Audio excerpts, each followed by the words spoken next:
Interstate 4. I've driven that road to work for years now.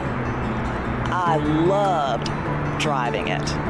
I enjoy getting into my car, driving to work, rocking out to my music, and seemingly getting to work in no time flat. All of that's changed now since Interstate 4 started the Ultimate Project. Now the roads are jammed. Coming into and leaving work, it's just stop and go traffic. Everyone's frustrated, and it's just not fun anymore. That's why I take alternative transportation. Its proven track record of relieving symptoms such as sitting in traffic and road rage leaves me feeling relaxed and ready for the workday.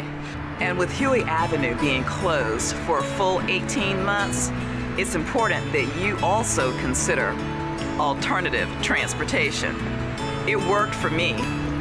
Maybe it'll work for you too.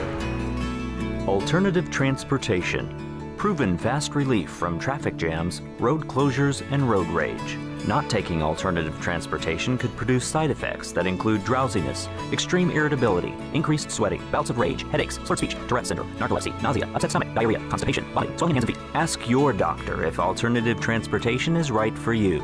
Chances are, the answer's yes. Promoting physical activity is a public health priority for the City of Orlando, and our parks make it easy and affordable for residents to get up and to get moving. So this new fitness facility that we're going to cut the ribbon on today is one of a number of fitness pods that we have opened in various parks, and it brings the number of them to 12.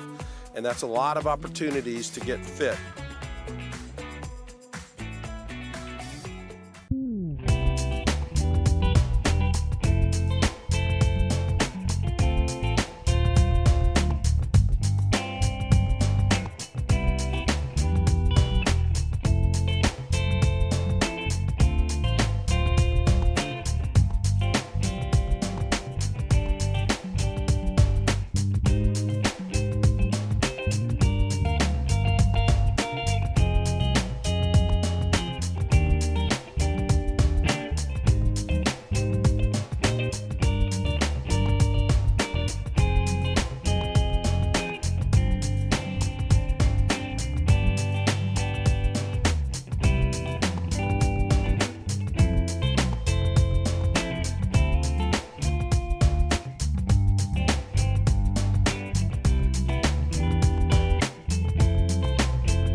And now, another BFF moment.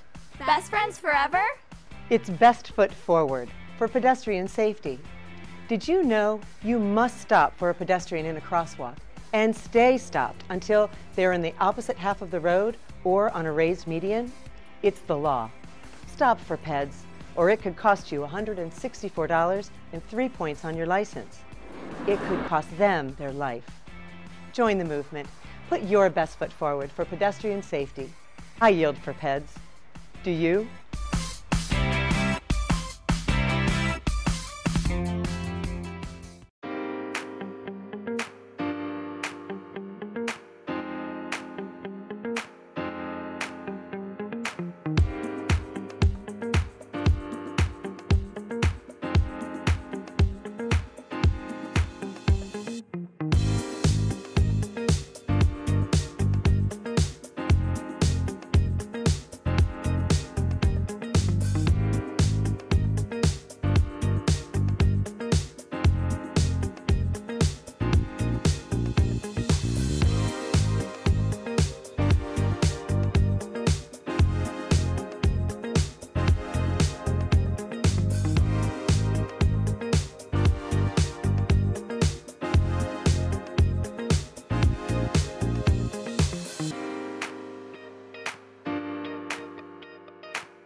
Visibility while driving at night can be challenging for drivers, and their failure to see pedestrians is often fatal.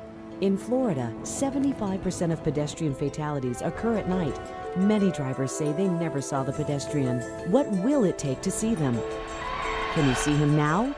Drivers, look for pedestrians, especially at night. Pedestrians, make sure you are visible. Alert tonight, alive tomorrow. Because safety doesn't happen by accident.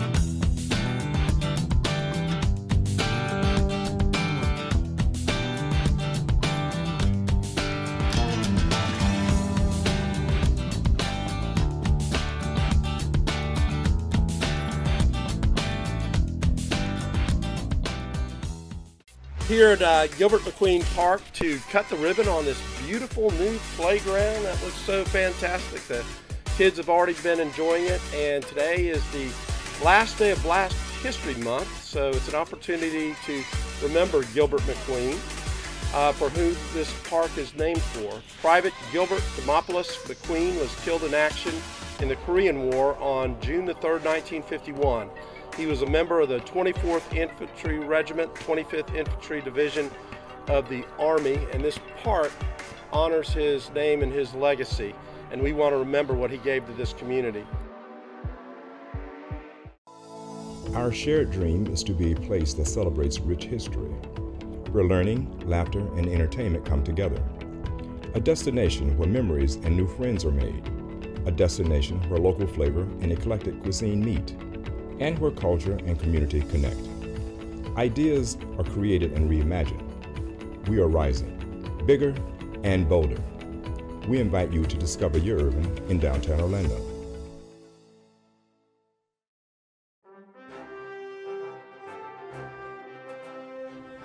Grease Fighter here. Oh, look at all that grease inside that pipe. You can keep out of that pipe by keeping the peace and recycling your grease.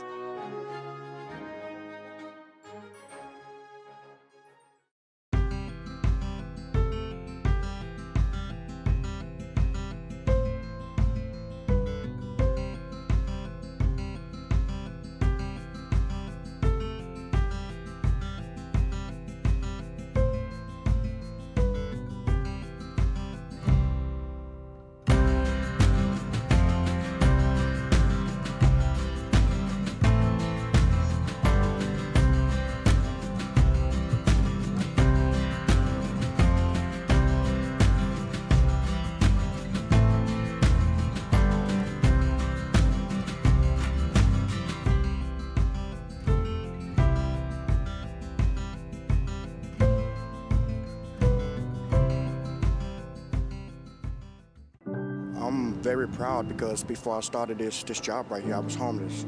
I used to sleep under the bridge, and most of the streets that I'm cleaning up now, that's the streets that I used to sleep on.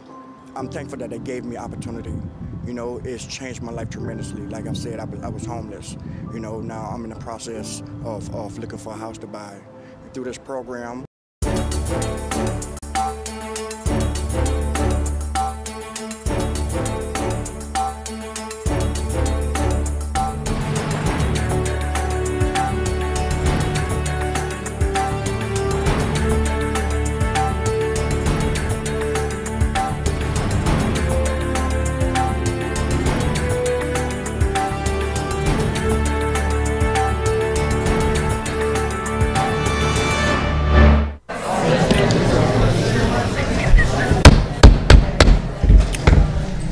All right, welcome to the July 9th, 2018 meeting of the Orlando City Council. We're going to begin the proceedings today with the invocation offered by one of our great city employees, Chris Wallace, who is the Cultural Arts Manager. He has been with the city for 7.5 years and 6 as the Lake Eola Park Manager. Chris has Worked in the theme park industry for many years, including Kings Island in Cincinnati. I've actually ridden a roller coaster there. Wild Adventures theme park in Valdosta and Holy Land experience in Orlando. Chris served in the U.S. Navy for 21 years, working with a special ops unit, medical clinics, and Marine Corps units. He earned 5 Navy Achievement Medals, Kuwait Liberation Medal, Navy Commendation Medal, and Sailor of the Year in 1994. He is a youth pastor at 2 churches and currently serves as a deacon at a local church. He's worked in the chaplain corps and led the Navigator Bible study at various commands. The invocation will be followed by the pledge led by Commissioner Hill. Today, you may stand or remain seated. Mayor Dyer, Commissioners, thank you for the honor and the privilege to deliver the invocation. Please join me in prayer. Father, we thank you for this opportunity to bring this meeting before you. Lord, this is not a national meeting, this is not a state level meeting, but it's a meeting that is for the citizens here of Orlando and where we live daily. Lord, we ask that you give the commissioners and the mayor wisdom and knowledge and a good spirit as they discuss the matters at hand. We thank you for their work. It is not a normal 8 to 5 job.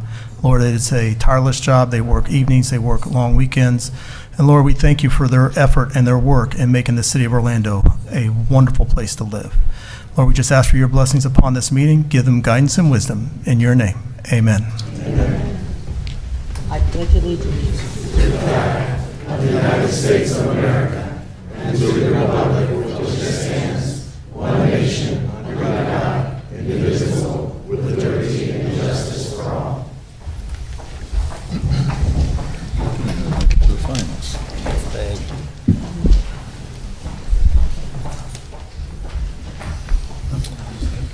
You see it. Thank you, Chris.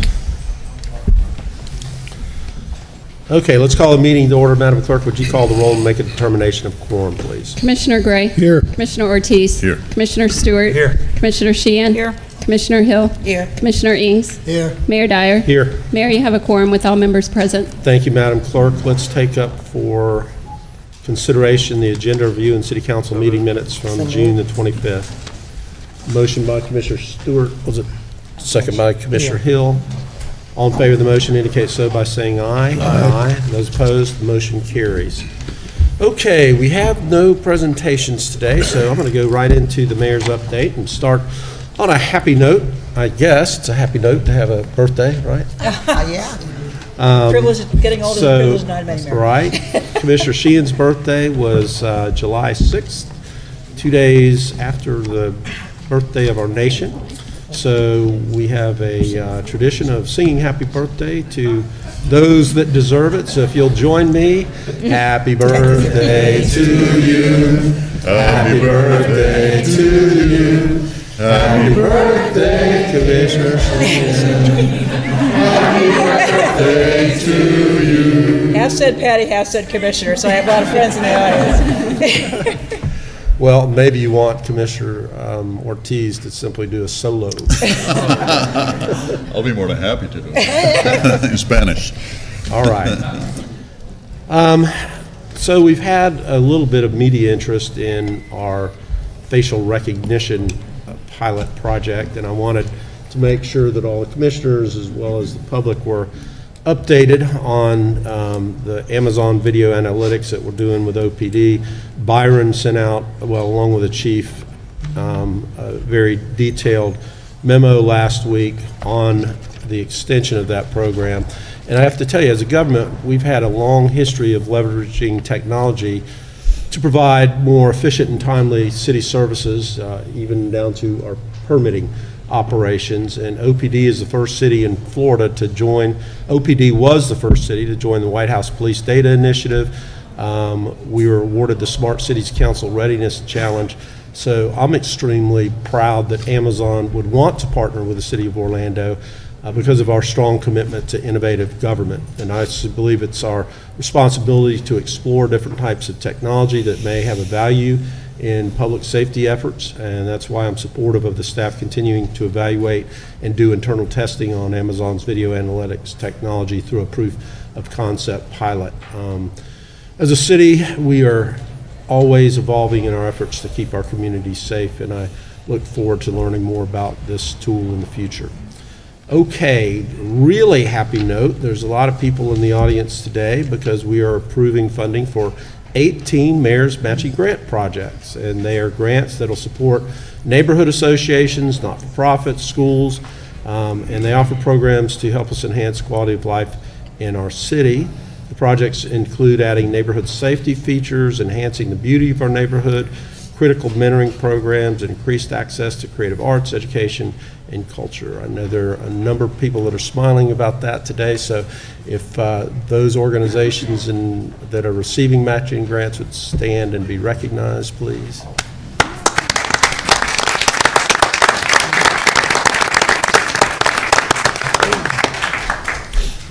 Thank you, and it's a great program that helps us leverage the resources of our community, and the city is proud to participate.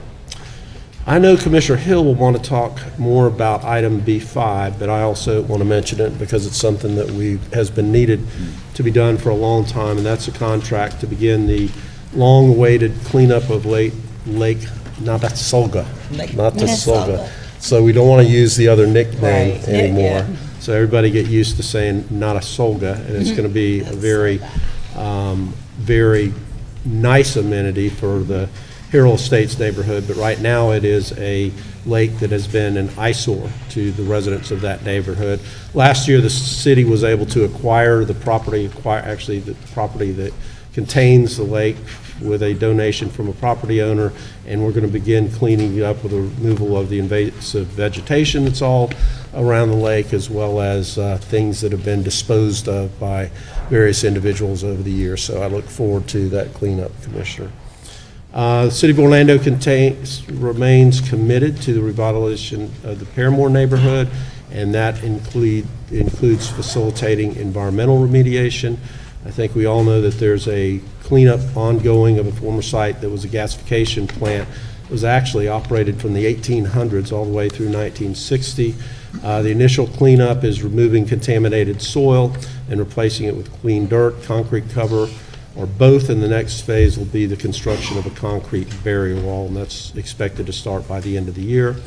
And then I do want to mention one other item that's on the council agenda today. It's actually CRA number 3, and one of the items that came out of DTO included looking at opportunities to transform one-way streets in downtown into two-way streets.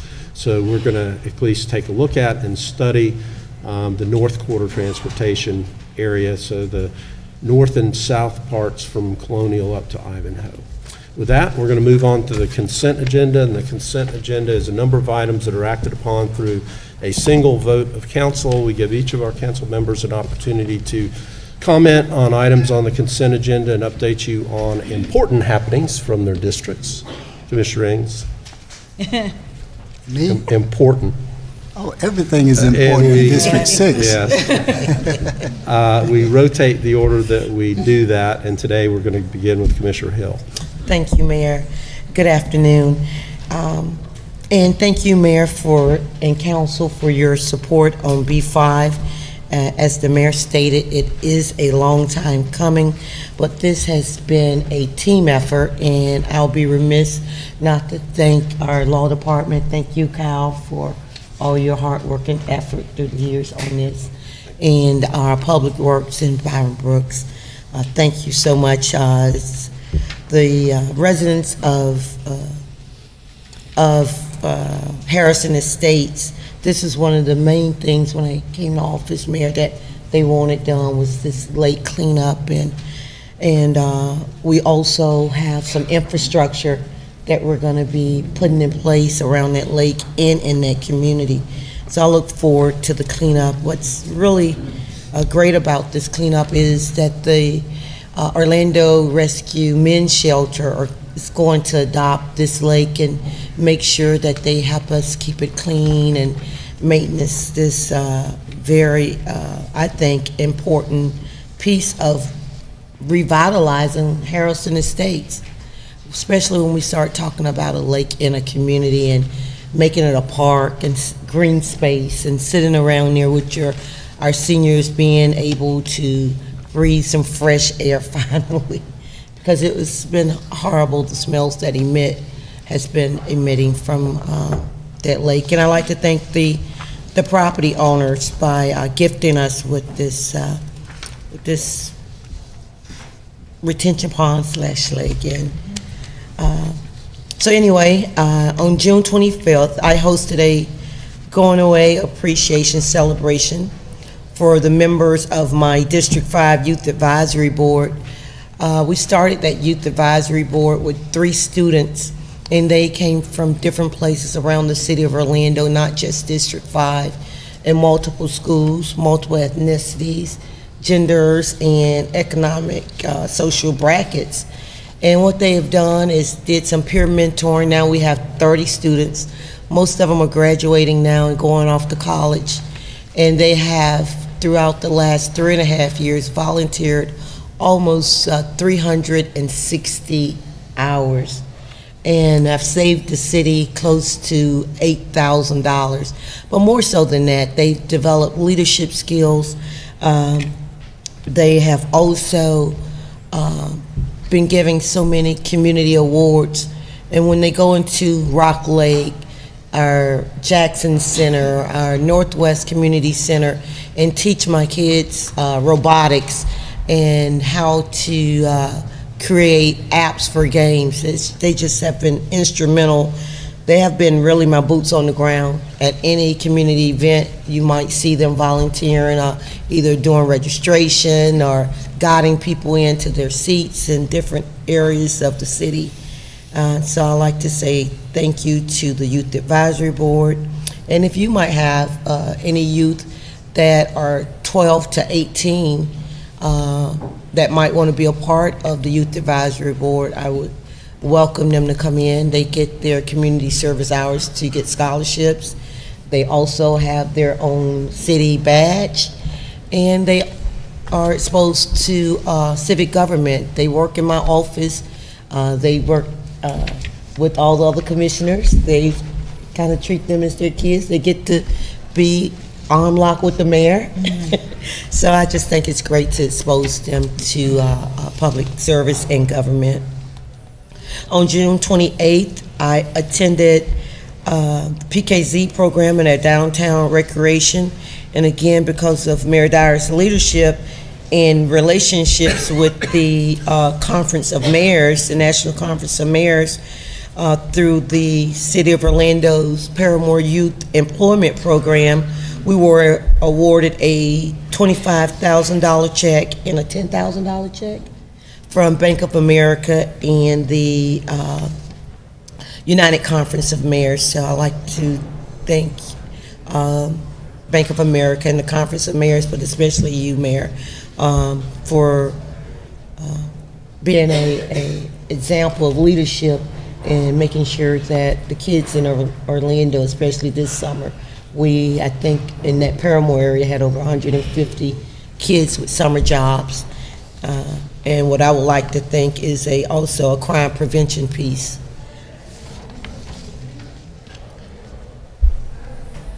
So on Saturday the 30th, at Johnny's Filling Station, Vicki Head, president of A1 Orange Exterior Services, her and her staff and her friends and other community stakeholders held a fundraiser where thousands of dollars was raised for my District 5 back to school outreach, where we will be bringing in tutors, mental health counselors, all type of school resources, more than backpacks, and to the over 1,000 youth here in the District 5 area. But it's for all students. I really don't go by zip codes, I go by need. And they'll be providing undergarments and shoes, brand new shoes for the kids in District 5 and those that come. So I'd like to thank Vicki Head and her friends for caring enough about District 5 and children that are underserved to make sure that they're going back to school this year, stepping in the right direction. And that's all I have, sir. Thank you, Commissioner Hill. Commissioner Haynes. Thank you, Mayor. I'd like to first of all express my condolences to the family of the late Reverend W. Damon Johnson, the pastor of Greater St. Paul AME Church at 1040 South Paramore Avenue here in Orlando. Pastor Johnson passed away on Saturday, July 7th, and this was the day before Greater St. Paul was scheduled to hold its mortgage burning celebration on July the 8th at 4 p.m. And so it was really kind of sad, because when I got there to the service, you know, I didn't know that he had passed away, but I only learned while being there at the mortgage burning celebration on yesterday that he had passed away. His wife was there, as well as his family members still in attendance. As a matter of fact, she read his remarks that he was to make at the program. So Bishop A.J. Richardson from Jacksonville, Florida, was also on hand to bring the day's message. So we're going to sorely miss Reverend Johnson. As a matter of fact, I knew him. We kind of grew up together in the Washington Shores area, so I knew him before he became pastor and as he grew up. Then also on Monday, June 25th, I attended and sponsored, along with Lift Orlando, the contract outreach event that was held at the Varsity Club at Camping World Stadium. This event was held to learn about contracting opportunities for the Pendana at West Lakes Phase 2, the senior housing program that's coming up there in District 6 off of Orange Center Boulevard. And this is in partnership with Columbia Residential, Lift Orlando, Winter Park Construction, and also Commissioner Hill was in attendance at this event as well. And then on Thursday, June the 28th, I attended the Soccer Cultural Art Series opening night celebration that was held at Banco do Brasil Americas. And this is Banco do Brasil Americas is the first and only bank on International Drive. And this event was sponsored along with Valencia College. Many of their art students were there on hand to kick off this event. Banco do Brasil wanted to express soccer, since we are in the World Cup mode right now. They celebrated the FIFA World Cup and exhibition showcasing artwork from Valencia College students. Banco do Brasil was so impressed with the Valencia students that they gave them scholarships in the amount of $1,500 for first place, $500 for second place, and $300 for third place. So the business community was there to witness this and to support the event. And then on Thursday, June 30th, I attended the juvenile delinquency panel that was hosted by Anderson Divalis. He's a Haitian artist, author, a poet, activist, and cultural journalist. The panel was held at Maranatha Church of God at 805 South Kirkman Road here in Orlando. Many of the young people were there, and I personally, I think there was about 8 or 10 of those students that were there, purchased a book that Anderson had written with a lot of short stories for the young people so that they can have a book and enjoy that event as well. And then that night at 7 o'clock, I attended the Bethune-Cookman University 50 National Alumni Convention Golden Anniversary Awards Gala that was held at the Rosen Plaza there at 9840 International Drive. So I brought greetings and also thanked Bethune-Cookman University for their leadership and all that they do in the community. And then on July 2nd, I attended auditions that were held in the community for possible opportunities to be in a television series that will be filmed here in Orlando. Miss Beverly Page was the casting scout, call scout, and this was done through Hines Casting. The executive producer of this film is Michael B. Jordan of the movie Black Panther. And so they're looking to get local talent, and we were there to provide students an opportunity to audition for these roles. The auditions were held at the L. Claudia Allen Center at 1840 Mabel Butler Drive there in Orlando. And on Saturday, I attended a book launch New Mindset Now with April L. Douglas, author, public speaker, and mindset mentor. The book launch was held right there at the Aloft Hotel here in downtown Orlando, 500 South Orange Avenue. And I was there to also bring greetings to that event. And that's all I have, Mayor. Thank you, Commissioner. We'll move to Commissioner Gray. Thank you, Mayor. Before I get to the agenda, just a quick note of thanks. On Thursday, the mayor joined me for the dedication of a new fire tower truck at Station 15 in Lake Nona. It's a piece of equipment we hope we don't ever have to use, but it's nice to know that we have that equipment there given the amount of commercial development in Lake Nona. So, Mayor, thanks for coming out. Thanks to the OFD staff and to your staff for organizing that event, and we had a lot of neighbors participate. It was a good time, so thanks for that. On the agenda, I have two conflicts I have to declare. Item both under economic development, C6 and C12. Again, I'm not involved, but I have a business associate that is, so I filed the paperwork, Mayor. Thank you. Thank you, Commissioner. We'll move on to Commissioner Ortiz. Thank you, Mayor. Let me start by expressing my deepest condolences to the friends and families of former OPD officer Ramses Buddy Padilla. We just lost him recently. I had the honor and pleasure of working with him for years, and I must say that he was truly an officer and a gentleman. Before I go into my announcements, I just want to go back a little bit to our workshop this morning and remind people that Amendment 1, which is something we may be facing in terms of city revenues, is not a tax cut, it's a tax shift. They're cutting in Tallahassee, but it's going to come down to us, and it's going to affect more than anybody else, smaller cities around the state of Florida. Those that don't have revenues, those that don't have, so we must really think about this. Moving along. 2 weeks ago, a delegation from the city of Maya West, Puerto Rico, came to visit us.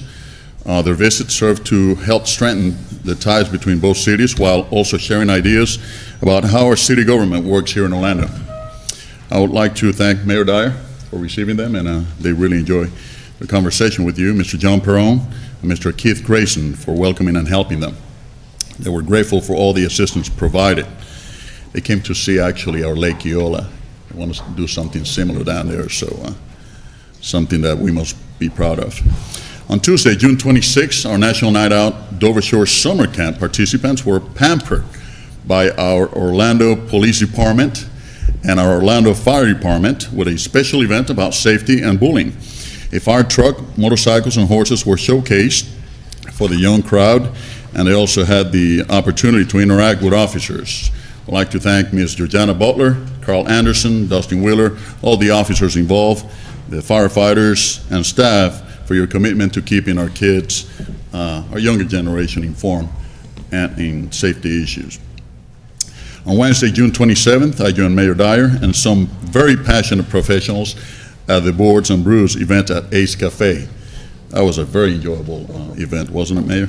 Yes. The primary goal of this event was to enhance the partnerships we have with multicultural professionals and encourage our communities to get involved with the city government. Kudos to the nominating board, subcommittees, which include Mr. Lyndon Carter, Mr. James Hoffman, Mrs. Christina Redman, and also our city staff, Ms. Genevieve Irizarry, Ms. Heather Harris, and Mrs. Denise Aldridge, for putting together such a great event. And finally, I would like to extend an invitation to the public to attend the Summer and Quarter Transportation Study Briefing. I will be hosting this meeting on July 17th at 7 p.m. at Prince of Peace Lutheran Church, located at 1515 South Summer Boulevard. And that's all I have, Mayor. Thank you, Commissioner. We'll move to Commissioner Stewart. Great. Thank you, Mayor. I appreciate it. A couple quick announcements. On this Thursday, July 12th, the Orlando Police Department is holding their community barbecue up at the Rosemont Community Center. It's going to be from 4 to 7 o'clock on Thursday. Also want to congratulate Lou Gardens for a great new exhibit, Enchanted Fairy Doors. If you get a chance to get out there, please get out there. It was put on by our staff, and it's a chance to inspire your child during the course of the summer to be involved in nature. Excuse me. On Thursday, August 2nd at 5:30, we're hosting our second annual safety splash in the College Park Community Pool. You guys get a chance to come. We're going to have a lot of residents involvement, a lot of individual booths of services available from the city, and plus we're talking about crime prevention, so please get a chance to come. On the agenda today, Mayor, let me just say quick congratulations to those that are involved in the project in District 3 for the Mayor's Matching Grant.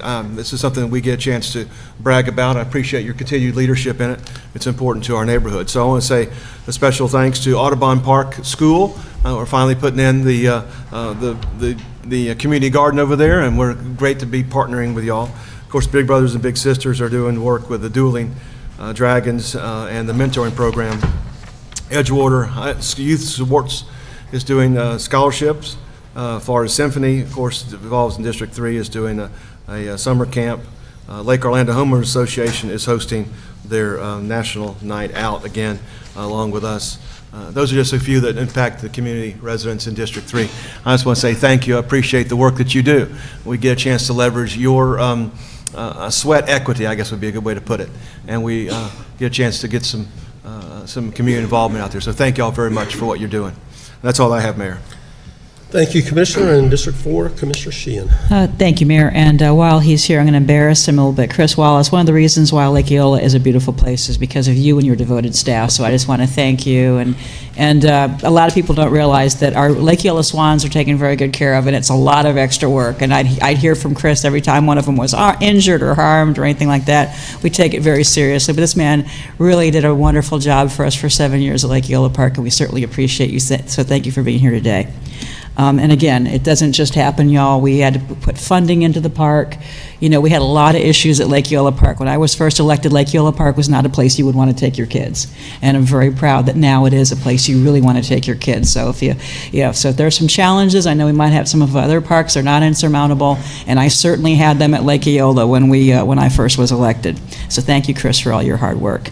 Under the Mayor's Neighborhood Matching Grants on the agenda today, Colonial Town Community Garden, very happy to see additional funding for that. Again, these community gardens are wonderful places for people to come together. I'm very glad to see that you all are enhancing your services there. The Milk District is getting a neighborhood sign, again, very important for a sense of identity. The King Solomon Foundation is going to be training future leaders, and the Millennia Gardens Elementary Eco Club, I see you all over here, for your bird. Yes, give them a hand, kids. Awesome. For your bird watching, I think that's just wonderful. So congratulations to everyone receiving a neighborhood matching grant, Mayor's Neighborhood Matching Grant in District 4 and all the other districts. On the agenda today, too, we have some historic preservation tax exemptions, which I'm very excited about on item C5 and C6, and also a facade grant at Paris Banh Mi at 1021 East Colonial Drive. So again, doing good business work in the district to make the neighborhood more beautiful. And that's all I had, Mayor. Thank you. With that, I will move the consent agenda. Motion by Commissioner Sheehan, second by Commissioner Hill. All in favor of the motion indicate so by saying aye. Aye. Those opposed? And so the motion carries. Are there any students in attendance today that are getting credit for attending a local government meeting? If there are, would you stand? I guess school's out for the summer. Yeah. Think about that. Okay, we will take about a 30-second break so that anybody that was just here for Mayor's matching grants or other items on the consent agenda, if you want to make a hasty exit, now would be a good time to do that.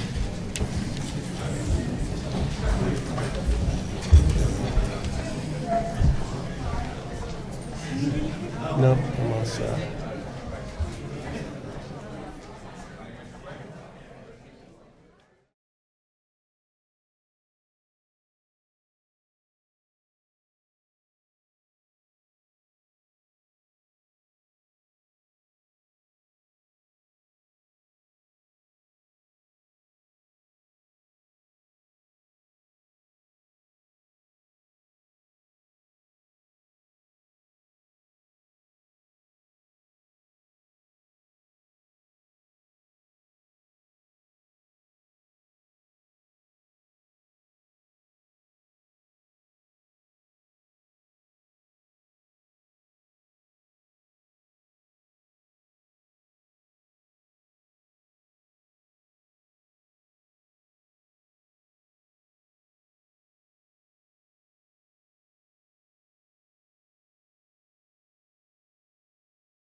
Okay, we're going to reconvene our meeting.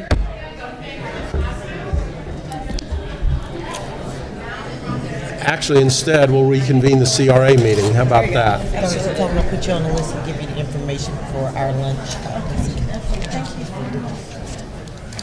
All right, Thomas, item 1, I guess, is meeting minutes from the advisory board of May the 24th. Is there a motion to accept those minutes? So moved. Second. Motion by Commissioner Sheehan, second by Commissioner Hill. All in favor of the motion indicate so by saying aye. Aye. Those opposed, motion carries. All right, number 2, Thomas. All right, thank you, Mayor, and good afternoon, Mayor and Commissioners. Item number 2 is a North Quarter Transportation Study Agreement.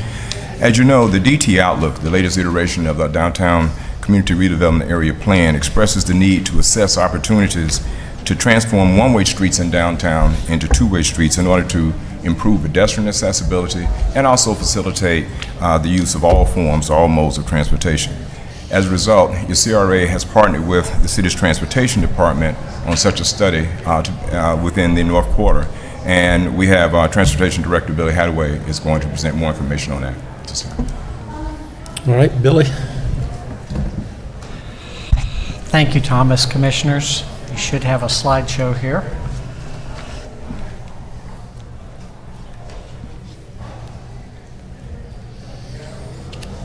I hope.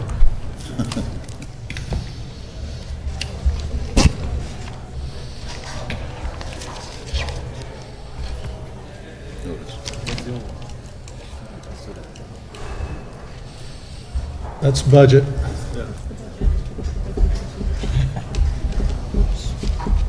Looks good. I gave it to him too early, I guess.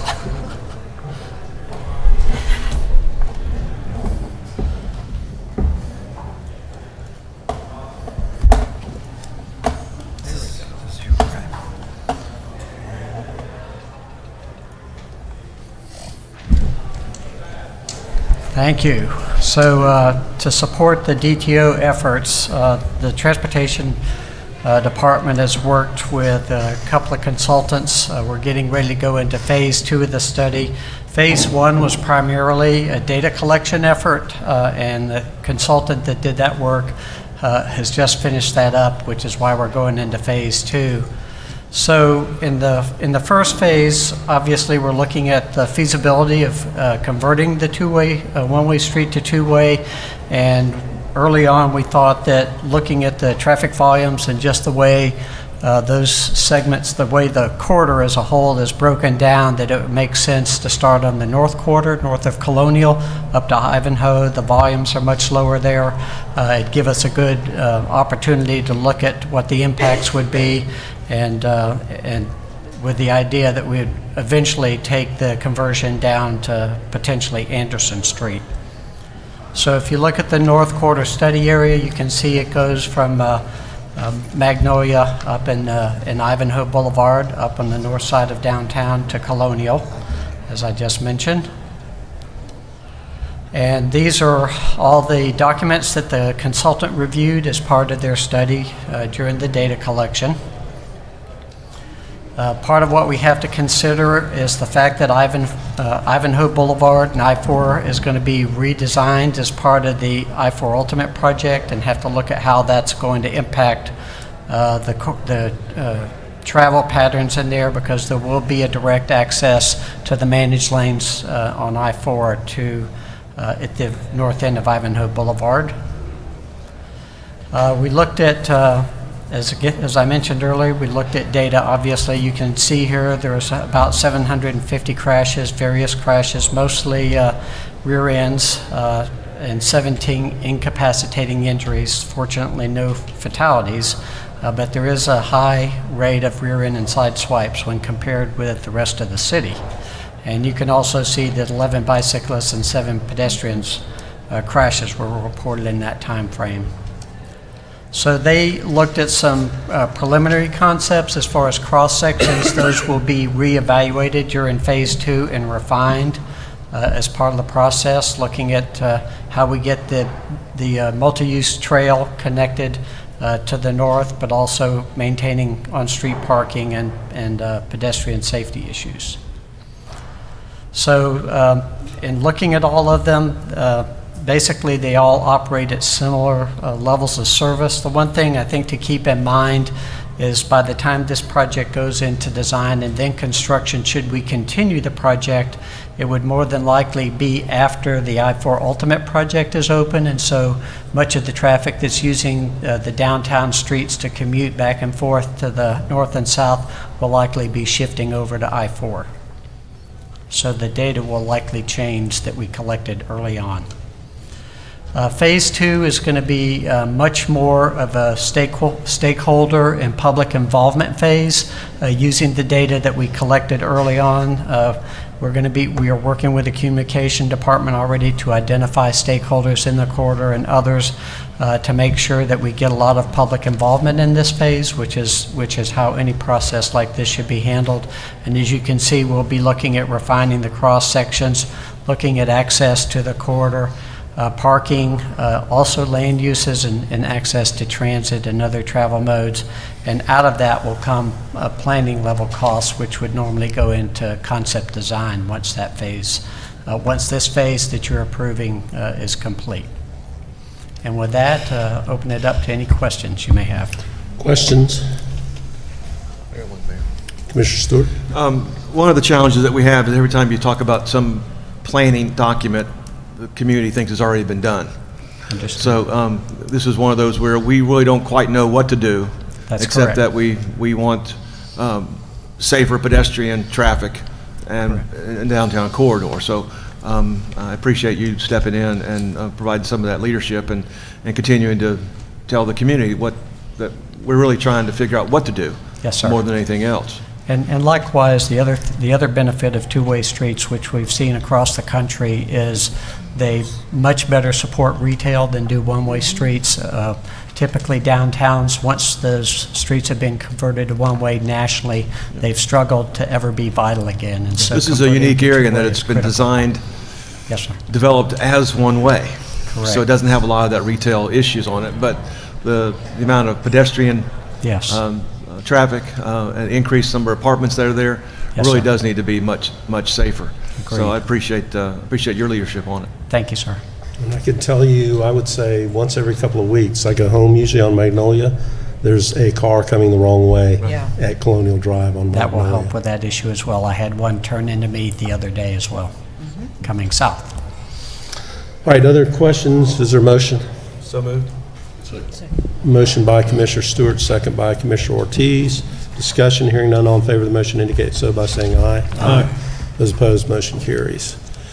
All right, Thomas, how about some downtown Arts District business? All right. Item number 3 is Arts District. As you know, in your last meeting, Council approved a lease with DAD to operate a re-envisioned City Arts Factory within the Rogers Keeney building. And I'll remind you that now, again, in the DT Outlook, in our latest iteration of the redevelopment area plan, it calls for further support of the arts development of the cultural arts corridor as shown within the plan, and to incentivize expanding art studios and other cultural facilities to diversify cultural and creator choices within the downtown redevelopment area. The plan specifically contemplates that the CRA provide funding and support to arts groups within the area. So in order to operate the re-envisioned City Arts Factory within the new space, DAD will need to make significant renovations within the Rogers Keeney building. In addition, they'll be implementing new programs and opportunities that the new space offers. DAD will continue to provide the arts-related events that they're so well known for, such as Third Thursday, lunchtime events, juried art shows, and outreach to downtown schools and arts groups. The proposed funding agreement before you today provides a payment of $25,000 annually for 5 years that runs concurrent with the lease, as well as a payment of up to $100,000 for approved renovation costs, and a one-time payment of up to $25,000 for approved costs of moving from the present City Arts Factory to the Rogers Keeney building. The CRA Advisory Board has recommended approval, and staff is requesting the funding agreement, approval of the funding agreement for the Downtown Arts District, subject to review and approval of the City Attorney's Office, and authorize the Chair and Executive Director to execute the agreement. Move to approve. Second. Motion by Commissioner Hill, second by Commissioner Stewart. Is there any question or discussion? There is, Mayor, if I could. Yes. Thomas, did we get any financial statements from DAD as I requested? Yes, we do. We do have financial respect from. Could I get those? Sure. Certainly. Okay. Mayor, look, my issue with this is, I've said it before, we should support the arts, we should do public-private partnerships, but we also have to, I think, insist upon those private partners, coming up with some of their own fundraising. I mean, this is a big give, folks, over 5 years. We're committing a lot of money to DAD, and I'd like to know what they're doing to help raise some money on their own.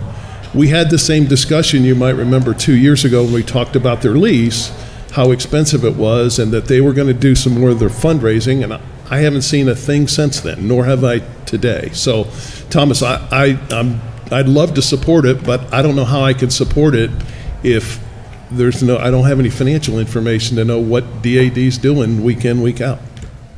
Well, Commissioner, as I said, we do receive incrementally per our agreements, per our prior funding agreements with DAD, financial statements from DAD. I'm happy to share those with you, and actually we can start to share those with the complete CRA on an incremental basis if you like. Well, you put me in a bind, Thomas. We talked about this in the briefing and I requested those, and now you're asking me to vote on something that I don't have information. It puts me in an awkward spot. Understood, and my apologies for that. And that's a good message to send, Commissioner. Well, and Mayor, if I, Commissioner Gray and I usually are on the same page on these kinds of things, but I would agree that, I want to support the arts very much too, but there have been some concerns over them not providing some of the services they were supposed to, like they're supposed to do a busker service and different things like that. And, for the amount of funding that we're putting into it, I would like to see more activity and more support for the arts.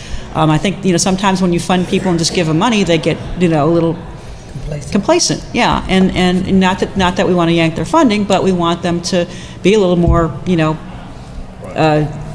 work. And they're actually charging the artists a very exorbitant fee, I feel, to exhibit there. So I don't understand why they're not able to. Well, that's going to change, though, Commissioner, because they'll be in Ford's building now. So I would assume, since it's $1 a year lease, once we make the capital improvements, that some of the well, I don't want to see though. Like I say, if the city's basically making most of the investment and everything like that, I think they should be providing a public benefit to those artists instead of charging them 40-50% or whatever. I mean, that's a really high fee.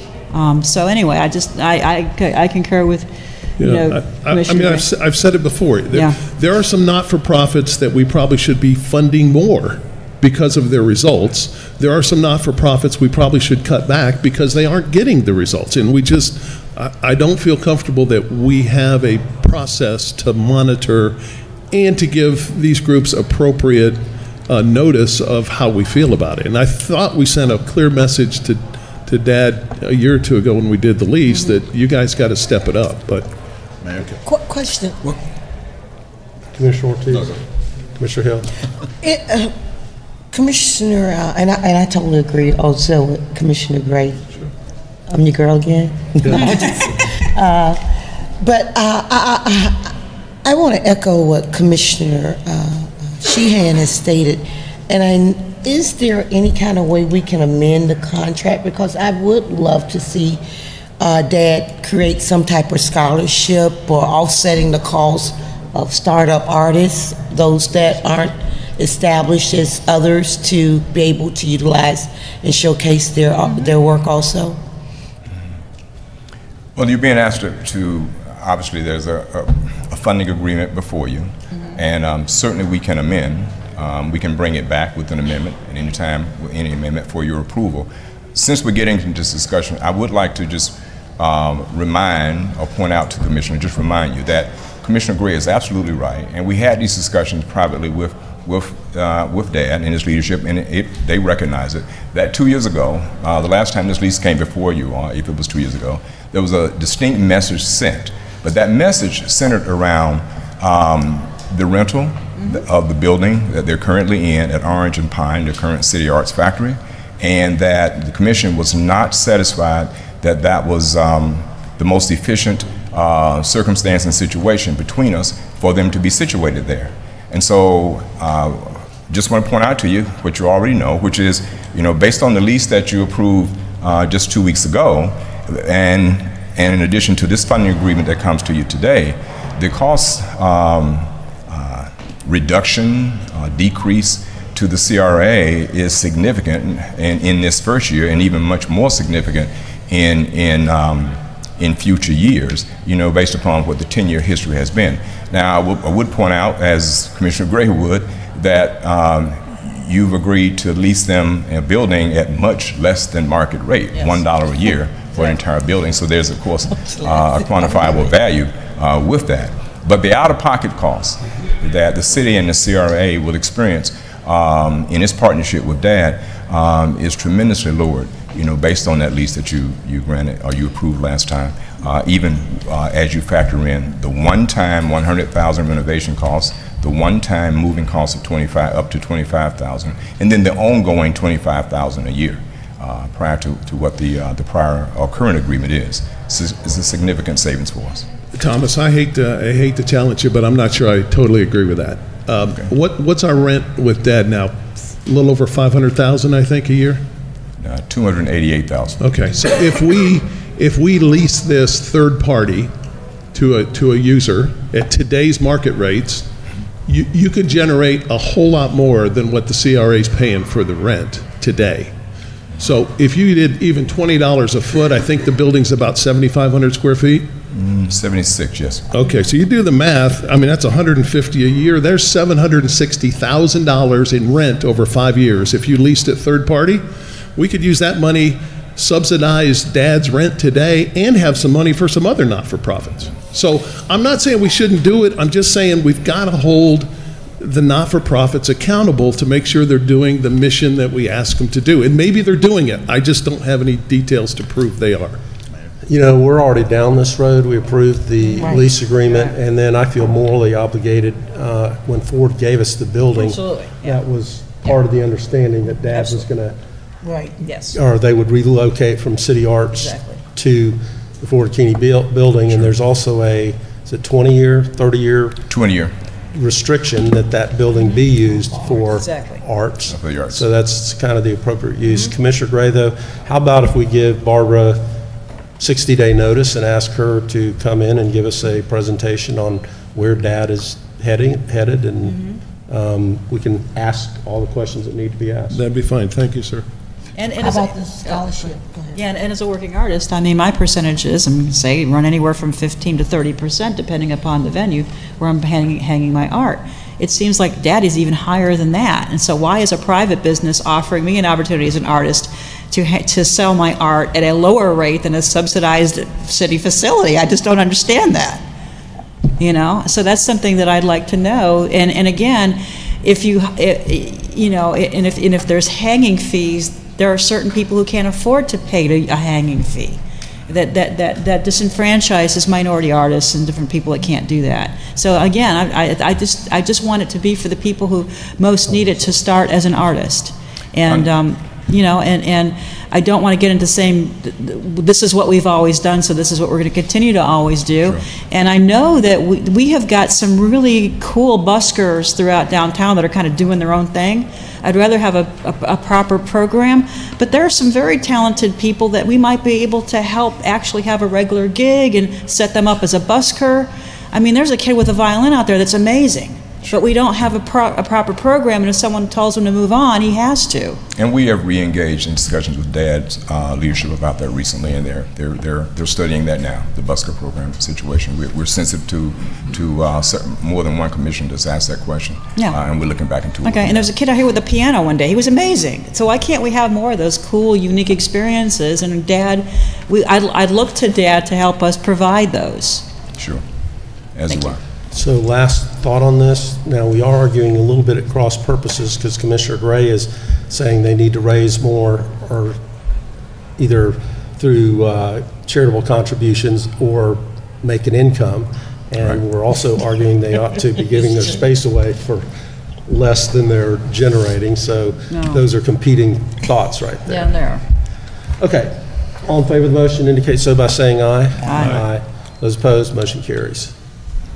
Okay, thank you. Thank you very much. Item number 4, the final item, is a license agreement for downtown ambassador offices. You recall that recently the city has approved entering into agreement with Midat Services, Inc., DBA, or doing businesses block by block to operate and provide ambassador-related services within the downtown area. That agreement contemplates that the CRA provide space to block by block for office space for the ambassador program. Such office space has been located at the Centralplex garage, and this license agreement contemplates or provides for the use of the offices within that Centralplex garage. Block by Block has approved the space. They've seen it and walked it and approved it. The CRA would pay the rent and prorated utilities for the space, which total less than $680 a month combined. So the CRA Advisory Board again has recommended approval, and staff requests approval of the license agreement subject to review and approval of the City Attorney's Office and authorization for the Chair and the Executive Director to execute the agreement. Move to approve. Second. Motion by Commissioner Hill, second by Commissioner Sheehan.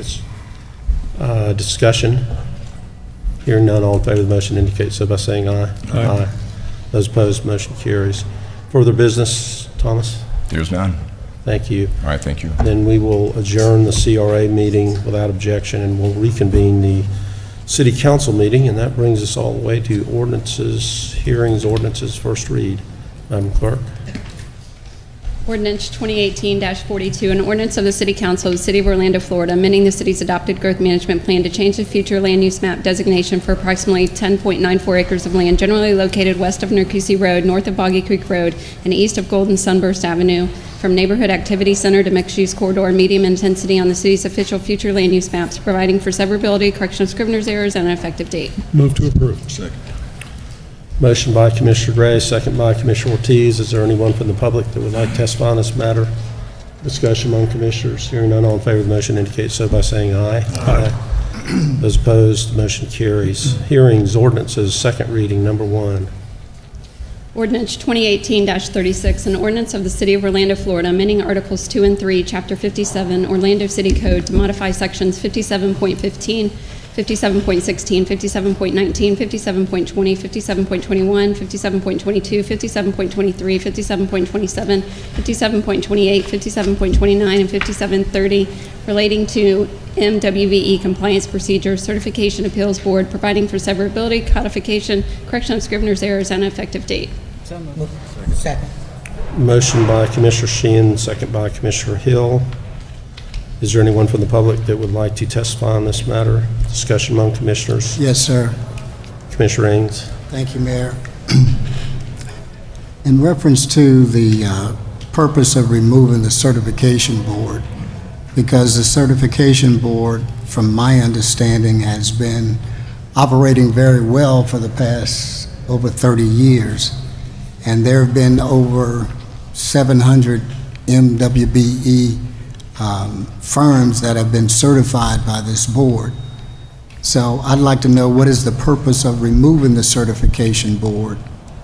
And I do understand that the certification process that has been praised by other agencies here with the City of Orlando, and the applicants that come before that certification board were judged by their peers, which created a climate that fostered fair and ethical treatment for all vendors.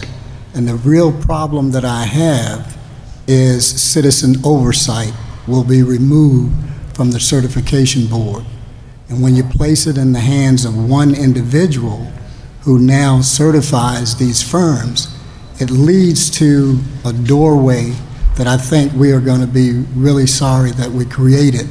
And that's a doorway of pass-through companies and front companies. The certification board was very specific about making sure and certain that these firms that came before them met all of the criteria of a minority or women-owned business. And that's the critical part. And when we start allowing just one individual to now certify these firms based on the fact or the perception that you need to move the MWBEs through this certification process faster, I think we're going down a slippery slope, and we're opening ourselves up for DBE fraud situations and those kinds of things. So it's important to me that maybe Gennaro can come and answer the question, what is the purpose of removing the certification board? Gennaro, and while he's coming up, Commissioner, we review all of our processes periodically, and just because we've been doing something one way for 30 years doesn't mean we should continue to do it that way if we can do it more effectively and more efficiently. We are the only city that I know of that has a certification board and that type of process, and there still be citizen oversight on appeals from the process. Gennaro? Gennaro Coulter, City of Orlando, MBE Director. You're absolutely right, Mayor. What we are doing is more in line with other organizations within the city, such as the permit department. When you apply to get a building permit, it doesn't go before a committee. The reason, to answer your question, Commissioner Ings, the reason we sought to do this is, number one, for the last 5 years, minority businesses have been asking for this because our process takes so long. If you recall the information I provided each commissioner, we will move from 60 to 90 days to do a certification to 1 week. And that's the answer. The board worked very well because it assured the integrity of the process and the program, that these minority firms that were coming in and saying that they were minority firms weren't front companies or pass-through companies. So that's the real issue that I have here, is that we're not being as open as we should. When that certification board, as a matter of fact, I spoke to Bruno Partigliani, and he was the last chair of this board. The one thing that he said to me was that this whole process of getting rid of the board, he thought was a problem. And he would really like to have called in by phone to talk on this issue, but obviously I have no way of trying to provide that. But at the same time, this board chair says that all of a sudden, one investigator was there and then she left and wasn't seen again because she had been transferred to some other office. These are the kinds of things that really bother me from that perspective, that we begin to do things that there is no public oversight with. And even when a minority firm isn't able to meet the criteria, yes, we can go out and we can work with them, we can help them, and that's what the Blueprint Office should be for, to help them get themselves prepared so when they come before a board for certification that they will in fact be able to pass. Now, if they can't meet this criteria, then we got a problem. See, and I get kind of jittery because when we start talking about turning back gains that we have had, especially through civil rights and human rights and those kinds of things, and this is one of those issues that I equate with that, it's a real problem for me, because even now, this administration is turning back, not this administration as in Mayor Dyer, but on the federal level, is turning back the colleges and allowing them to go through and operate without having to deal with affirmative action. And so when we lose something, it's going to be lost, and it's going to be lost forever. And that's my whole concern. Now, I think in one of your questions, I asked, you know, what has it been done to streamline the work other than eliminate the certification board? There are a number of things that we have done to streamline the work. We had a job study done.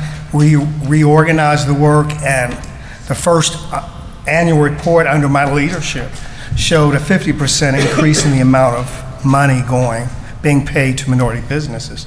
So I think we've done a good job of streamlining the process, making it more effective and more efficient. So how long have you been in this leadership? A little over a year. A little over a year. Okay. And that was the 2017, 2018 year? 2016, 2017 year. I thought Kevin was still here at that time. No. I came in April of 2017. Okay, if you came in at 2017, then it should be 2017 to 2018. No, the annual report is done as of June of. Well, you said since you came into the office, and all I'm saying is the report itself shows that it was done during Kevin's tenure, and that was more than $21 million that was spent with MWBE programs. And this is worth noting that this is an amount that's an increase of more than 50% over the last period. So I'm saying during the time that you came here till now, you know, where is all of this savings at? It's not savings, it's an increase in the amount of money spent with MBEs.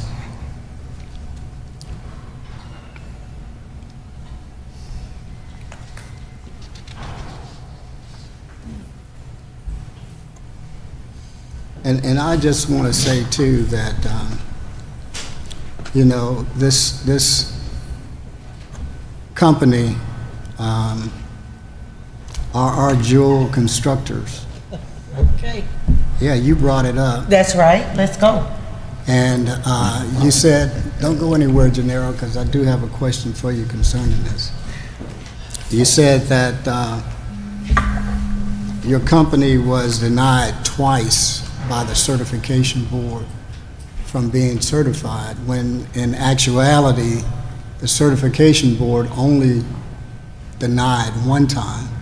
And then it was the Chapter 57 Appeals Board that upheld the decision of the certification board. And see, and this is where I'm saying we have a system that is really working. That was flawed. It couldn't have been flawed. It was flawed. I was a respectful WMBE that was denied because of a field operator going out. Let's not get started. I don't think you want to open up this can of worms. Oh, I would love to open up the true records concerning the investigation. Mr. Ings, I'm not following this line of thought here. Well, the line of thought that I'm saying, Mayor, is we need because somebody will be fired that's currently here on payroll if he does. We need integrity in this program. Exactly, See, and there was none. This is what we need, is integrity in this program. And that's why the certification board is so important. Now, if we talk about efficiency and moving things a lot faster without the certification board, then why not get rid of all the boards? Just have staff do all of the work, period. But they are here as an oversight, and we need citizen participation if we're looking at transparency. If the city wants to be transparent in what we do. You've said that 5 times now. Yeah, and I want to emphasize that. That's why you continue to say that, because I just want to make sure that somebody is hearing me, you know, out of this. Yes, sir. Just want to be sure it was clear that the work, the certification process, the work has always been done by the staff. They then make the recommendation of approval, denial to the certification board. The last year, we pulled the numbers for last year, there were roughly 236 new applications or renewals. Of those 236 applications, staff did the work, they did a site visit, do all the things they typically have done. There was no occasion where the certification board took an action other than what was recommended in this case. In part, not because this is a rubber stamp, but primarily because this is really a more prescribed type of activity. This is kind of the analogy Gennaro mentioned earlier, more like permitting. It is, do you have bank statements? How long have you been in business? There are some very objective criteria. In the case of those 236 folks, they needed to wait another anywhere from 2 weeks to 6 weeks just to get on the agenda, to get a certification, get that opportunity to go in the business sooner. They were simply waiting for the board to meet. Staff had already completed that work. They had done all the due diligence. They had done all the work that was required in that. That's the period of time we're talking about. That's why the whole notion about all the other streamlining efforts, that's what we do on an ongoing basis. But this is simply a matter of trying to be more responsive to the MWBE community, those are the customers. Those are the folks who've asked for that. Those are the folks who've asked us to be more business friendly. And that's what this is How about. often can the certification board meet? They were scheduled to meet once a month was their current schedule. Now, whether or not you want to put citizens to the point of saying to a citizen board you're going to meet, unlike any other, going to meet weekly, I think that is really a very, certainly an inconvenience to ask the citizens to meet. The Citizens Certification Board did have this, was part of this discussion. The Certification Board supported making this change based upon their experiences as well. And I must say that the certification board did just what is done previously. They went by the recommendation of the by the Chapter 57 investigator. So they didn't do anything different. They do what they always have done, is just go by recommendation. And that's my whole point. It's why they are important. That's my whole point as to why we need them. If we get rid of them, what from staff. I know we're talking about trying to move things a lot faster. Commissioner Ings, can we give some other folks an opportunity to weigh in? Oh, sure, but in order to move things a lot faster, we need to make sure that people are qualified for these particular jobs, because we don't want upfront or pass-through companies actually slipping into the process, and that's what I want to prevent. And we do too. We share that as a go. Commissioner Ortiz. Thank you, Mayor.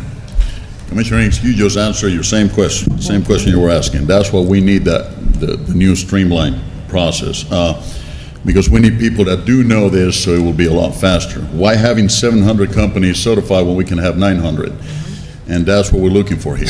Besides, it's my understanding the board is not going away. It's just serving in a different capacity. Am I correct? That's the appeal. Yes, that'll be the appeals board. Exactly. So, and as you very well stated, the board was getting advice from members of our staff on how to do things. So why not having the staff doing it and avoiding the middleman here, and moving this process a lot faster? So I think we should just put an end to this and make the motion and move on, because we're gonna, Okay, and I do have a member of the public that would like to speak. That a card just came in, Brian Butler. Oh, there you are, Brian. I didn't see you way in the back.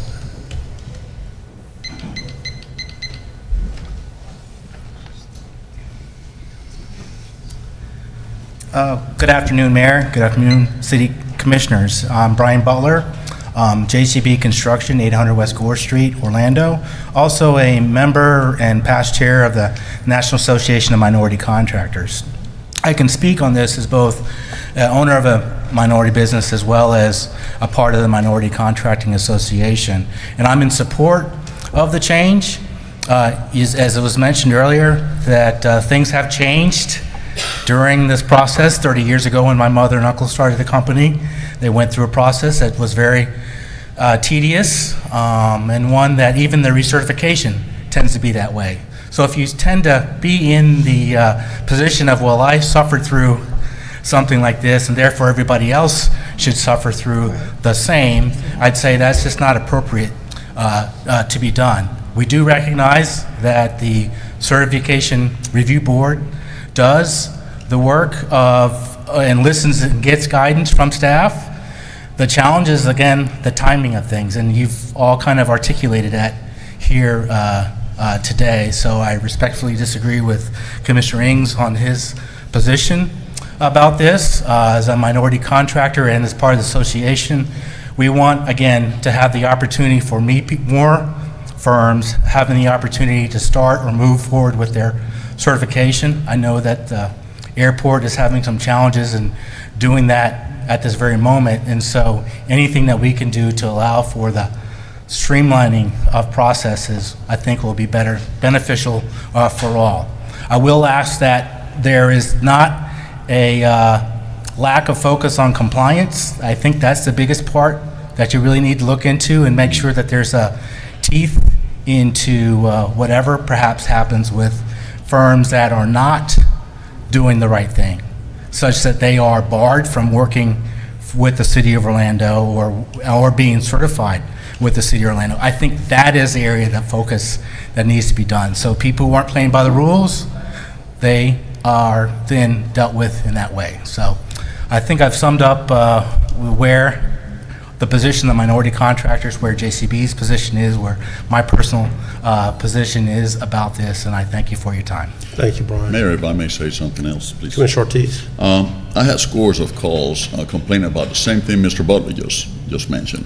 The process too long, why we'll know about some of the contractor, Ms. Dominguez, who clearly a Hispanic subcontractor, and she was denied. And came about after they investigated, and she had to go through the whole process, get an attorney, all these extra expenses for something that was a mistake of ours. Yeah. And I think it's just because of the lack of experience. I'm not going to fault the board as of being intentionally doing something, but maybe lack of experience when we have staff that are well versed on these matters, and they can make the decisions a lot faster. So support that. Thank you, Commissioner. Further discussion? Hearing none, all in favor of the motion indicate so by saying aye. Aye. Those opposed? Opposed. Okay, Madam Clerk, that was 6-1 with Commissioner Raines in opposition. Okay.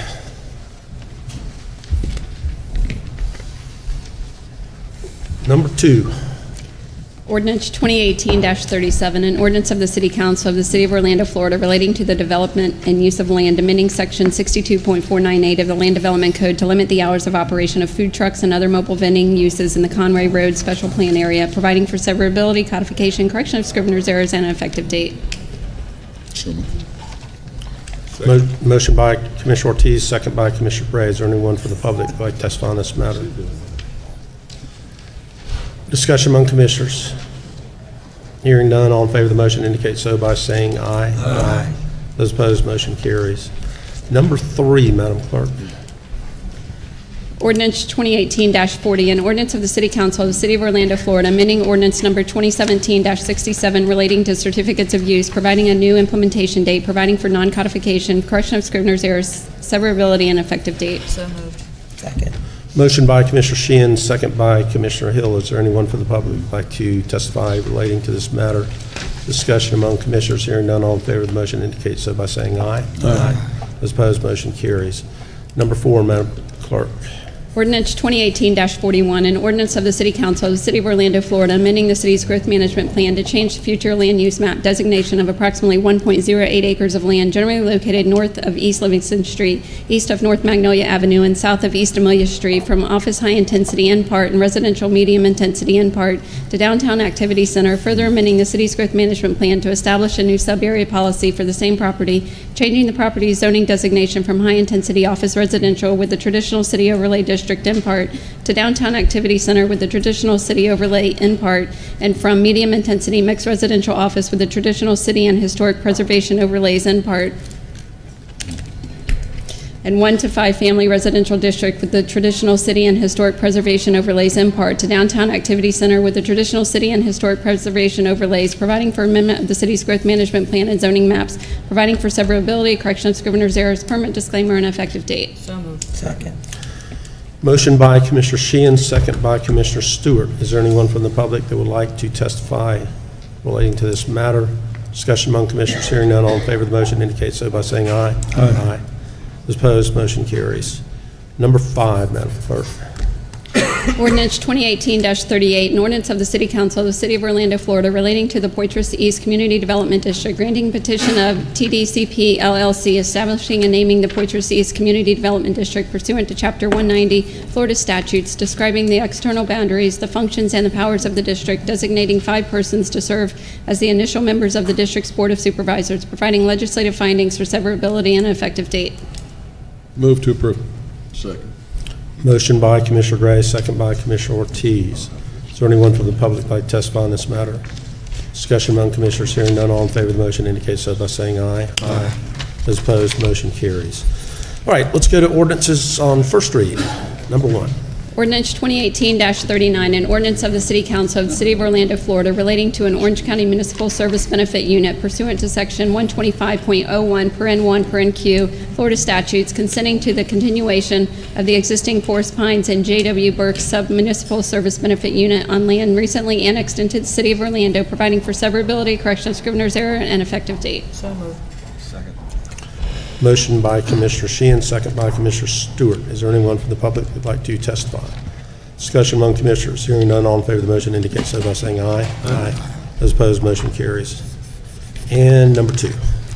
Ordinance 2018-43, an ordinance of the City Council of the City of Orlando, Florida, rezoning certain land generally located south of East Robinson Street, west of North Thornton Avenue, east of North Higher Avenue, and north of East Jefferson Street, and comprised of .70 acres of land, more or less, from O-1T low-intensity office residential with a traditional city overlay district in part, and R-2AT one-family residential with a traditional city overlay district in part, to plan development with a traditional city overlay district, providing a development plan and special land development regulations of the plan development district, providing for severability, correction of Scrivener's errors, permanent disclaimer, and effective date. So moved. Second.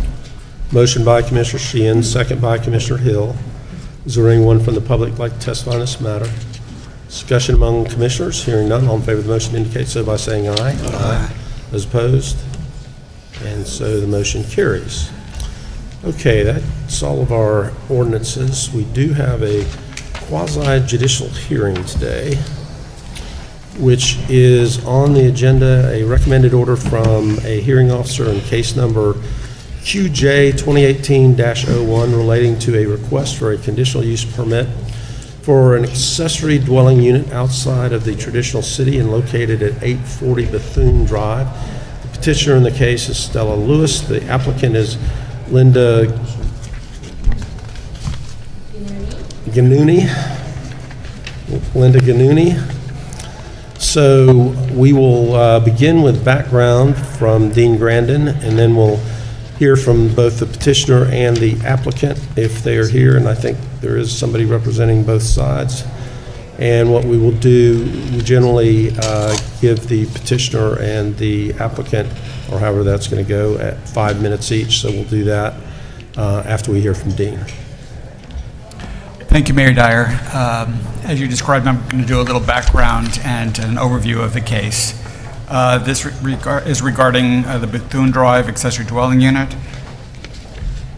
The first slide here shows the location of the site at 840 Bethune Drive. It's generally located east of Woodin, north of Rogers Drive, and south of South Goldwyn Avenue. Here's an aerial of the same lot. The applicant is proposing to convert a portion of the existing single-family home to an accessory apartment on a lot that meets the minimum area requirements outside of the traditional city overlay. For those of you who may not recall, if your lot is 1.5 times the size of the minimum standard of the code, you're allowed to have an accessory dwelling unit. The applicant owner is Linda Ganuni. The petitioner is Stella Lewis. The respondent is the Economic Development Department of the City Planning Division. The hearing took place before the hearing officer on April 12, 2018. The hearing officer recommendation was that the City Council deny the petition in opposition and uphold the Municipal Planning Board recommendation of approval of the conditional use permit application. Under Section 2.209 of the Orlando City Code, the Council has no obligation to entertain further public comment, although you may. You may ask questions of staff or the parties. No new evidence may be submitted, and the Council may not change findings of fact that have been made by the hearing officer without stating the reason for such changes. A little history on the site itself. In 1947, the property was platted as part of the Washington Shores subdivision. In 1951, the existing residence was constructed on the property. In 2010, the current owners acquired the property, and the Washington Shore Special Plan was adopted that same year in tandem with new regulations for elderly cottage housing opportunities, also known as ECHO, as detached accessory dwelling units. In 2017, an application was made for CUP 2017-10007 submitted by the property owner. In January of this year, the Municipal Planning Board recommended approval of the conditional use permit application, And on January 19th, the petitioner filed a petition in opposition.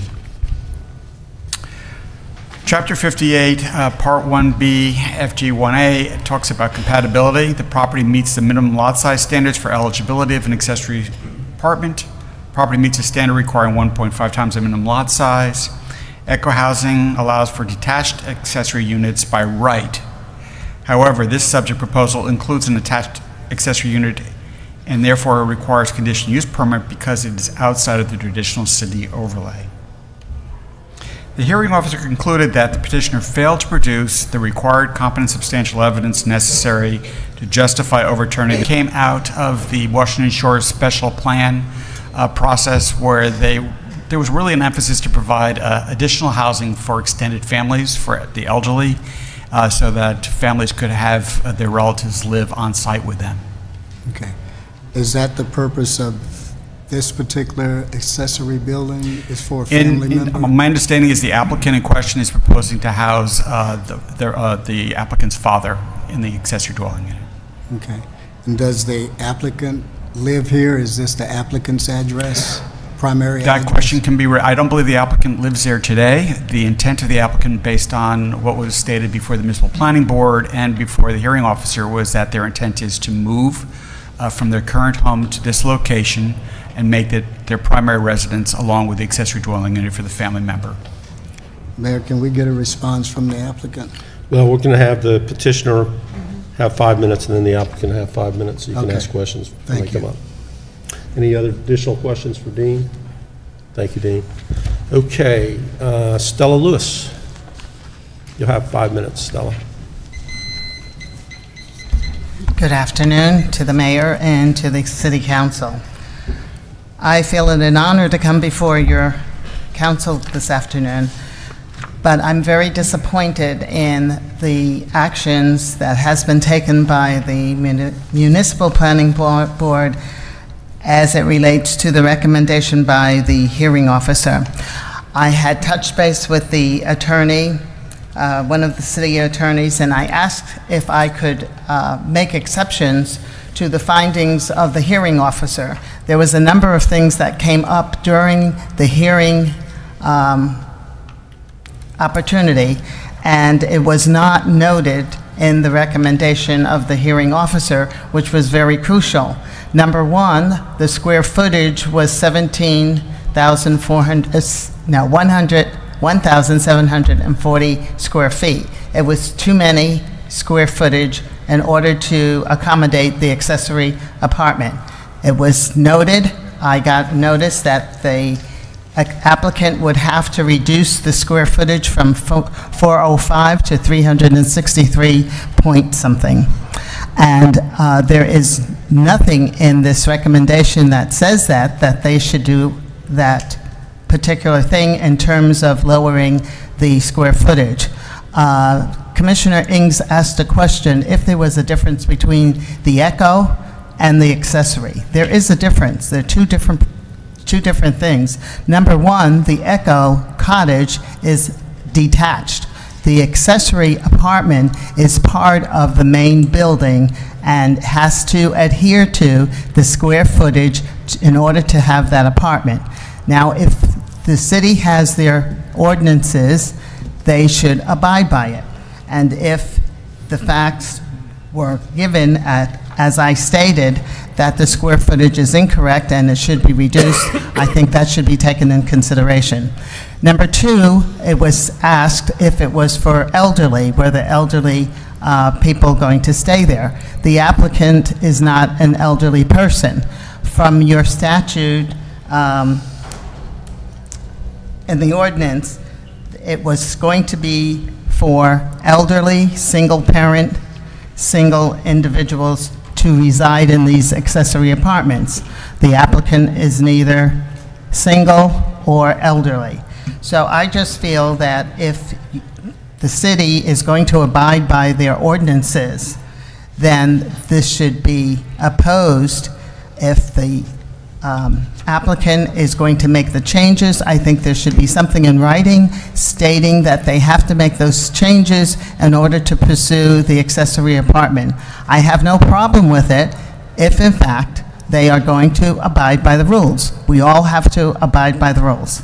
And it seems to me that with this particular case, the rules are being set aside in this instant as it relates to the square footage. It specifically says that it has to be so many square feet. And if you're going to approve this and go against your ordinances, I really think that's terrible. And that's why I'm here this afternoon, because I'm asking the City Commission to look at it honestly and understand the square footage is incorrect and should be corrected. One other thing, an accessory apartment, the house is a one-family home right now. It's supposed to stay that way. On their plan, it shows that they have a door on the front of the house. Your ordinances says that in order to have a door for an accessory apartment, it has to be on the side of the apartment or in the rear. They're going against that because the plans still show that they have a door on the front of the residential home. Is my time up? It hasn't beat yet. No. No, okay. So I am requesting, number one, that the City Council look at the square footage, because I am correct.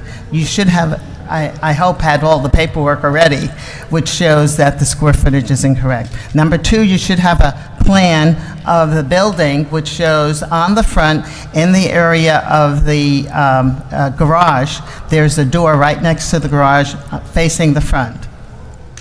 That should not be. It should be moved. So I'm just saying these things should be changed before you approve them getting their ordinance to build the accessory apartment. That's the important thing to me. If we're going to have rules, then we need to abide. My very last point is that I ask the code enforcement to go out and make sure that the house was not already started in terms of the renovation. When the supervisor went out to the 840 Bethune Drive, the applicant, and I think it was the applicant's husband, was there, and they denied the supervisor, the code enforcement officer, access to the home. I want to know why they would not have access if, in fact, they are following the rules. And the rules are that you're not supposed to do anything until you get the right permits, which they did not have the building permits necessary to do what they wanted to do. So I'm asking you to please look at those 3 points that I brought to you this afternoon that goes against the ordinance that the city adopts. These are your words. It's all printed. I have them right here with me. And if you're going to go against it, why have an ordinance? You should make the applicant abide by the rules. Stella, other than the third point, did you make those arguments or points to the MPB and the hearing officer? Yes. Okay. I did. I also, if you look through the recommended order, the officer mentioned those things, but there has been nothing in writing to the applicant indicating that they have to abide by the rules. So Okay. that's why I'm concerned. If you're going to okay it and they have not abided by the rules, how is that going to look to the rest of us that are in the community trying to do the right thing? Well, in terms of the square footage, we can't change the findings of fact that a special master or hearing officer has made. So, Dean, Yeah, right. actually... You can adjust it. Go ahead.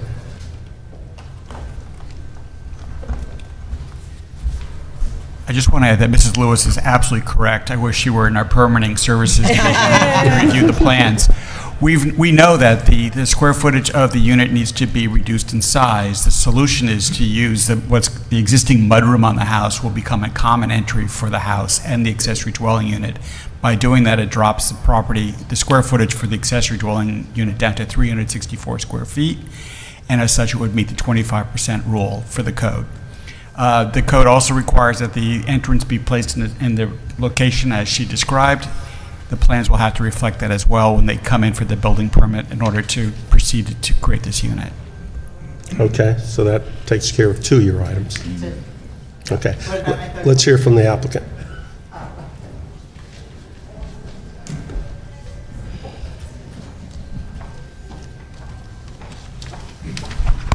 Good afternoon. My name is Linda Ganuni, and I'm the owner of the 840 Bethune property located that we're talking about. Do you guys have any questions for me?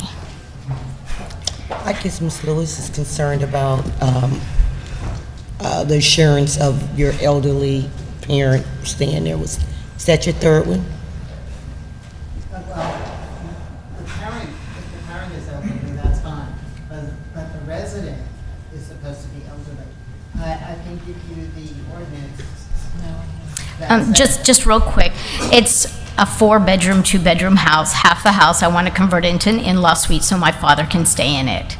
That's what I applied for the permit to do it, and unfortunately, because I'm trying to do everything legally and not do anything and pull the permits and not convert a garage illegally, they told me this is the permit I had to actually, they told me I can have 2 choices: either do the Echo, which is an actual building behind my house, and do an apartment, which is what they call, or I can convert the space that I have into an accessory apartment.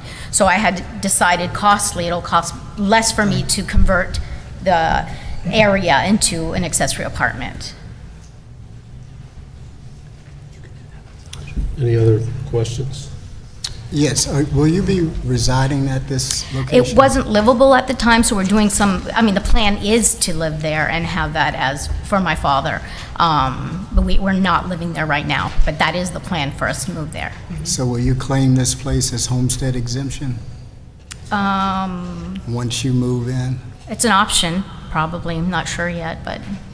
Yeah, I guess what I'm trying to establish, Mayor, is the residency. And how long do you plan to actually live here? Or will this just be a place for you to be, and then your father has access to the accessory building and you're in and out rather than being there permanently? No, I permanently live there, yeah. Okay. And as for her concern about the code enforcer who had came in, at the time that he had came, we were just about to have a hearing for this application with the hearing officer when he came. So we weren't sure why he was sent out there, and we wanted to get everything understood why he's coming out there. And he did. We did arrange for him, the supervisor and the code enforcer herself, Lorraine Johnson, to come out. They did come out. We let them in. They took pictures of everything, because since it's kind of 2 parts of the house. The one, we're doing renovations in it, the floors, kitchen, cabinets, and stuff like that. And the second part, which we had applied for the permit, is her concern, and she was saying we were doing work and we denied them, which we did not. In fact, they came in and they took pictures and showed that there was no work done to that part of the house. Okay. Okay, thank you. Thank you. We're Mayor. Hey, Mayor, just on that point real quick, and maybe Dean can clarify this or Melissa can come up. The ordinance as it relates to the Echo housing, it was an Echo house. EU, it's not an Echo house. An Echo house is detached. So this discussion about should not be relevant to the application. If this was, government has the right to discriminate based on the age of the person living in the housing. That definition of Echo housing was to show that the intent of planning these type of things is that it might encourage people who are elderly to live in them, not that they had to as a condition of a land development order. This is not an Echo house. That's what Kyle's saying. That's right. So you're right. That's right. Dean, it's not an Echo house. They're under whatever process we're in right now. The plans will reflect that the door needs to be on the side of the house and not on the front of the house, and with the square footage as you described, that it complies with our ordinance. Well, Mayor, I was That is correct, Mayor. I was going to offer up a motion that we direct staff to return a revised recommended order to council at a future council meeting, specifically outlining just what you said concerning the square footage and also the door, to make sure where that door is. I really think that's unfair to the applicant to delay them. It's like anybody else. Your time is also an investment. Well, even if and we money. could get it in today, that those stipulations be dealt with, then I can go with adopting the hearing officer's recommended order. Well, they're not going to be able to get their permit without that, correct? Okay. Correct. And that's why we chose not to, the city to provide an exception to the order by the hearing officer, because we knew those things were going to have to be abided by when they pulled their permit for the renovation. Mayor, there's lots of other things in the building code that the applicant will have to meet before they get their permit, not just these two things. But what you could do is move approval of the recommended order, but noting those two things that need to be corrected before the permit is issued. Okay, you guys want to do that? Can you clarify that for us, Kyle? So you could move adoption of the recommended order as is, but with two conditions or two exceptions to it, and that is that the home will have to be below whatever the maximum square footage is. 25%. Right. And two, that the proposed doorway, which right now is on the front, needs to be moved around to wherever it's supposed to be by code. Side or the rear. That's fine. I mean, that's what's in the ordinance anyway, so they have to comply with that, so that doesn't disadvantage them by adding additional requirements. It simply states what's in the ordinance, right? All right. Okay, so is there a motion with that and giving Kyle leave or Dean, whoever, to make those modifications? Yes, so moved, Mayor. Second. Motion second. Okay, you understood that works for you, right? And you're already going to move the door and... Yeah, it was just a proposal on the plans, because I had to introduce the plans for, to apply for permit. Okay, that's great. You know that no construction till you get your permit. All right, then everybody's happy. All right, all in favor of the motion indicate so by saying aye. Aye. Those opposed, motion carries. All right, that concludes the official business, agenda business of the Orlando City Council for today. Be good neighbors.